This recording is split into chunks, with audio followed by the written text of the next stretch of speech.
Halo rekan-rekan, kembali lagi bersama saya Budi Oktavian dalam course Mobile Programming Android. Pada video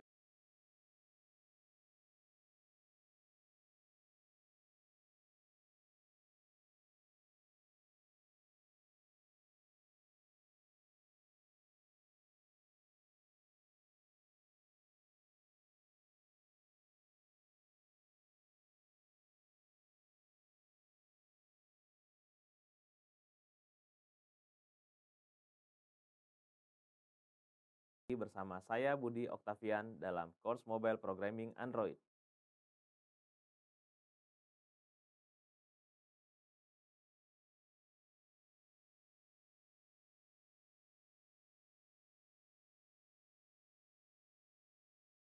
Pada video kali ini, kita akan mempelajari tentang dasar-dasar pemrograman menggunakan Kotlin, serta fitur dan fungsi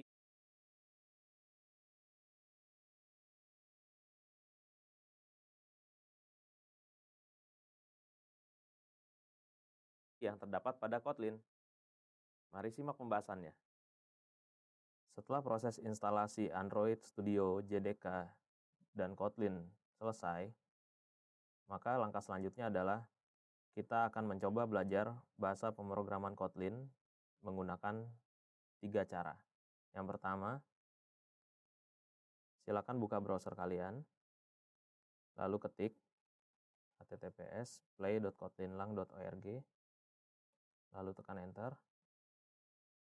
maka akan terbuka tampilan seperti berikut ini.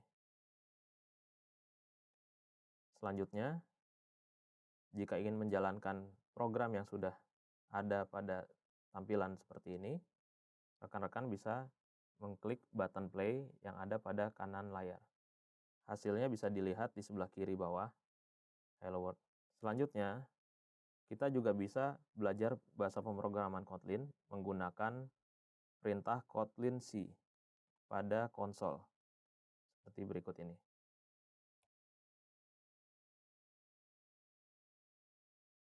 Lalu kita bisa mulai dengan cara yang sama. Contohnya di sini saya membuat Hello World juga.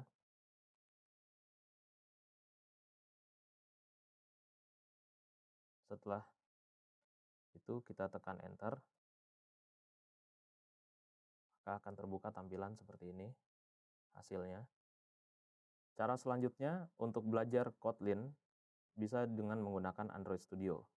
Silakan rekan-rekan buka terlebih dahulu Android Studio, lalu create new project.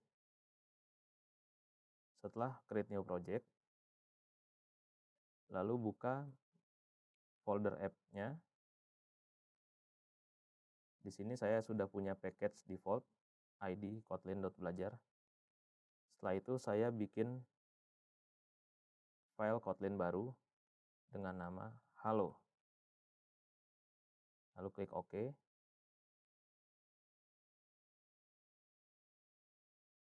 Saya akan menggunakan perintah yang sama dengan 2 cara sebelumnya, yaitu dengan mengetikkan perintah main, lalu masukkan perintah print line, dan ketik halo. Selanjutnya kita tinggal klik button play yang ada di sebelah kiri. Seperti ini.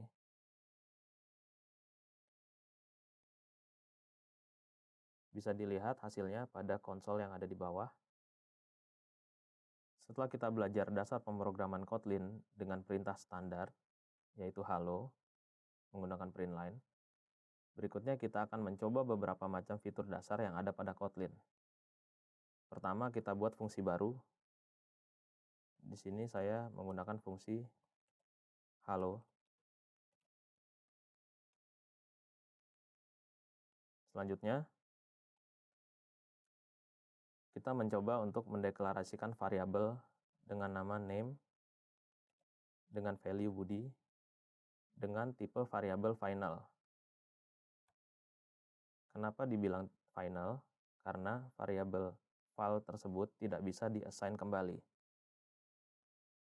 Jika kita ingin meng-assign seperti ini, maka compiler akan memberitahukan bahwa file tidak bisa di-assign kembali.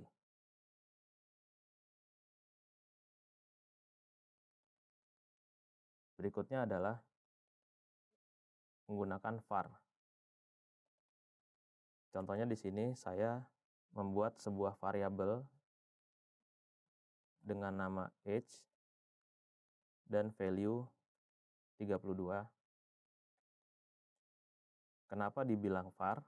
Karena tipe variabel dengan nama var adalah tipe yang bisa dirubah atau dimodifikasi, tidak seperti tipe dengan nama variabel val. Seperti ini, jika kita ingin merubah, maka bisa langsung dirubah nilainya. Ini adalah perbedaan antara val dengan var.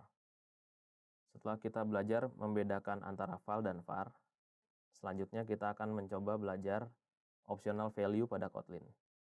Optional value digunakan untuk menghindari null pointer exception dalam menjalankan aplikasi menggunakan bahasa pemrograman Kotlin.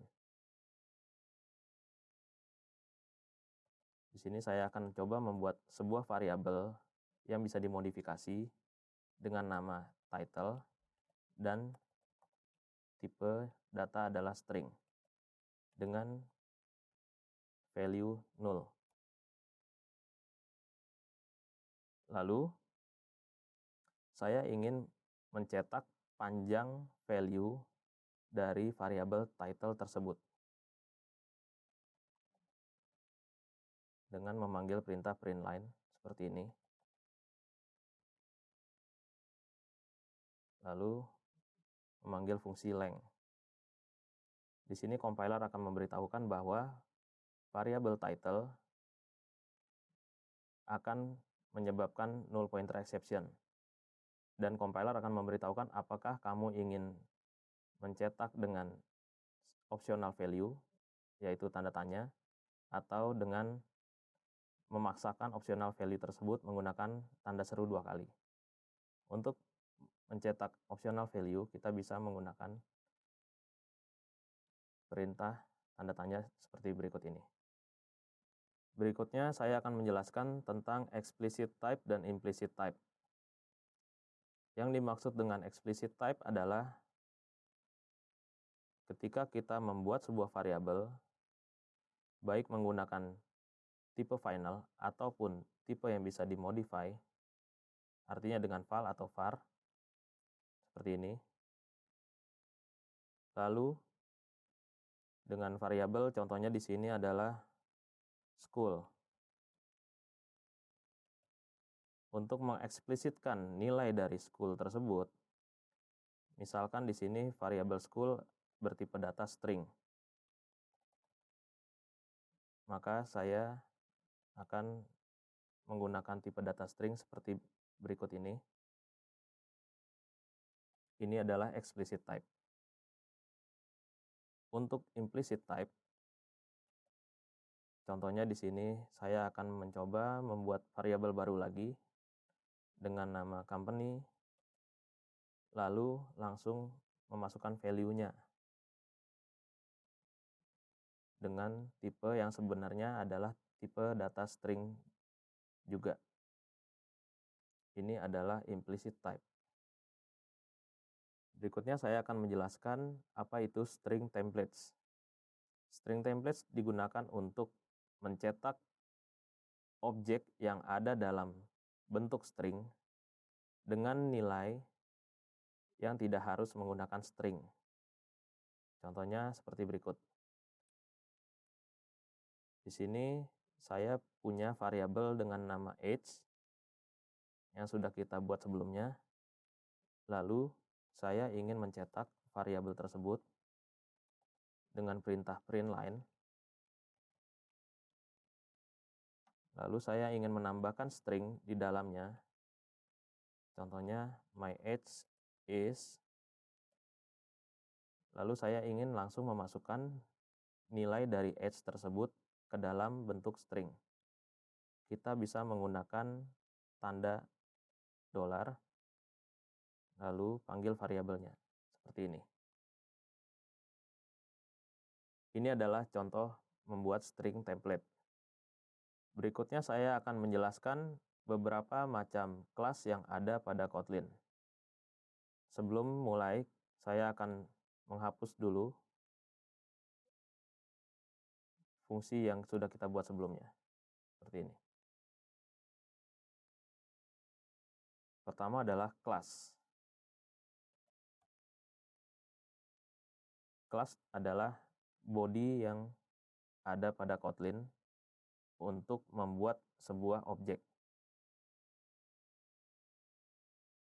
Berikutnya adalah objek class.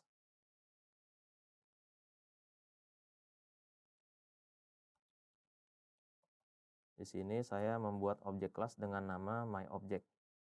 Perbedaan antara kelas dengan objek kelas, jika kelas ini adalah seperti pada bahasa pemrograman lainnya, yaitu Java misalnya, maka objek kelas ini berfungsi untuk membuat sebuah singleton objek. Berikutnya adalah data class.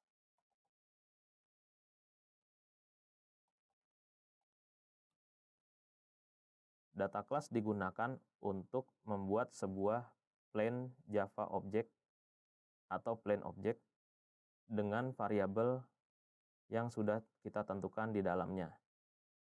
Di sini misalnya saya membuat satu buah variabel dengan nama name dan tipe data string. Untuk data class, kita harus membuat variabel dengan explicit type.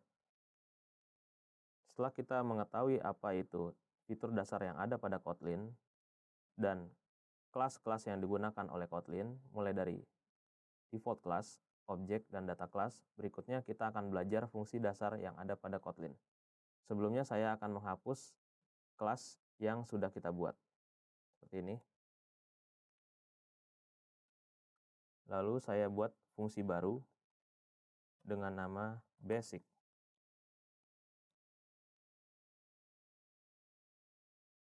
Ini adalah fungsi basic yang ada pada Kotlin. Fungsi di sini sama halnya dengan bahasa pemrograman yang ada pada Java, yaitu void. Berikutnya adalah fungsi dengan return value. Untuk membuat sebuah fungsi dengan return value, kita bisa menggunakan contoh seperti ini.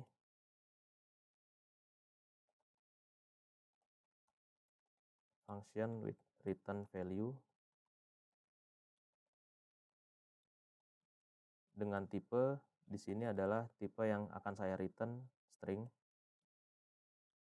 seperti ini.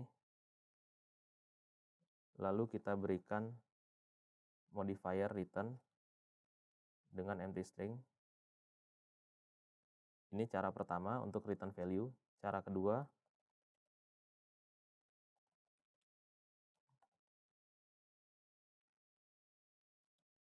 seperti ini, fungsi baru yaitu return with. Lalu saya menggunakan tipe yang sama yaitu string, namun tidak menggunakan closure, melainkan langsung menggunakan tanda sama dengan seperti ini, lalu memberikan nilai yang sama yaitu empty string. Selanjutnya, kita juga bisa membuat fungsi untuk return value tanpa tipe data atau implicit type. Seperti ini.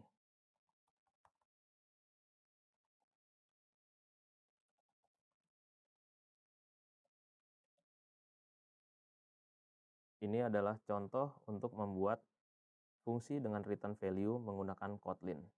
Kita bisa menggunakan cara pertama, cara kedua, atau cara ketiga.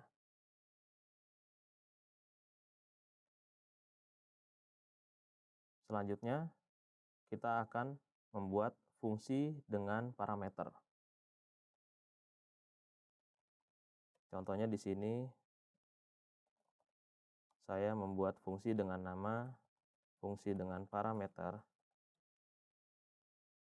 dan parameter yang akan saya masukkan yaitu age misalkan dengan tipe integer seperti berikut ini. Kita juga bisa langsung membuat default value di dalam fungsi kita.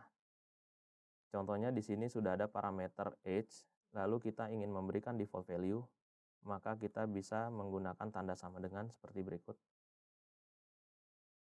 Lalu kita masukkan nilainya. Nah, begitulah pembahasan tentang dasar-dasar pemrograman menggunakan Kotlin, serta fitur-fitur dan fungsi yang terdapat pada Kotlin. Selanjutnya, kita akan mempelajari tentang bagaimana